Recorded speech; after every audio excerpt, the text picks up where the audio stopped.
Yo, what is going on guys? Today I'm going to show you how to get Snapchat++ totally for free, both in iOS and Android devices. With this app, you'll be able to see stories without being seen, you get no advertisements, you can have regular updates, you get location spoofing, you can save photos of other people, and you can also access private profiles and way more. You can go on and get this app by yourself and check all the features because there are several other features that I cannot cover on this tutorial, but you can see them by yourself. Now, if you are in an iOS device, to get the app installed, there is a couple of settings that you need to change on your phone just to prepare it for the installation of Snapchat++. And if you are on Android, then there is no settings that you need to change. So Android users can skip to the part where I open the browser and show you where to get the app. So for iOS, firstly, make sure that orientation is locked the same way as I did over there. And once you've locked orientation, go to background app refresh on the general settings and make sure that background app refresh is turned on. For me it's on already, but if it's off for you, if it says background app refresh off, you need to tap on it and then tap on Wi-Fi and mobile data to turn it on.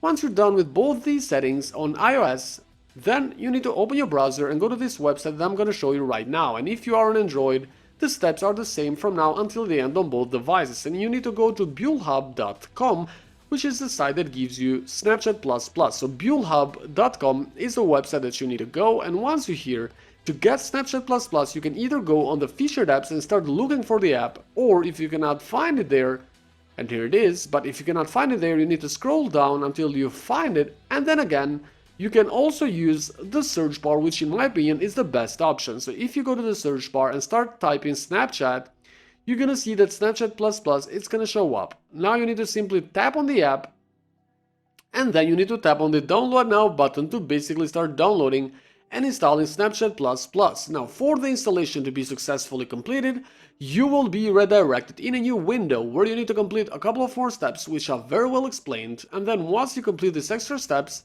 only then you'll be able to get Snapchat++ on your phone. I'm gonna go on and show you these extra steps on this tutorial, and then you can go and try them yourself for your own device to get Snapchat++ installed. So this is it, this is the last stage. It says here that we need to actually download two apps and we need to complete the instructions below their names. You need to follow the instructions to actually get Snapchat++ installed automatically. So this is what I'm gonna do right now. I'm gonna start with the first step, and in my case I'll go with State of Survival because in the instructions it simply says that I need to download the app, install it, and then run it for 30 seconds. So let me fast forward this part of the video while I download this app, install it, and then run it for 30 seconds. Another thing I should mention is that depending on the country you're watching this video from and depending on the platform being Android or iOS, you might get different apps to download with different instructions, so don't worry if you don't see the apps that are on my verification window. So once you're done with the first step, you need to go back to the browser and choose the second app. In my case, I'm gonna go on and choose another app from the list, and I'll go with this CyberGhost VPN app because it simply says that I need to download the app, install it, and then sign up for an account. So let me fast forward this part of the video while I download CyberGhost VPN, install it, and then start creating an account. So once you're done with both apps, the last step is the easiest of them all, because all you need to do next is that you need to wait 5 to 10 minutes, and once you do wait, Snapchat++ is going to be installed automatically, and it's going to look just like this. So guys, thanks for watching this video, and don't hesitate to go and try it yourself to get Snapchat++. Don't forget to like and subscribe if you want to watch more tutorials like this.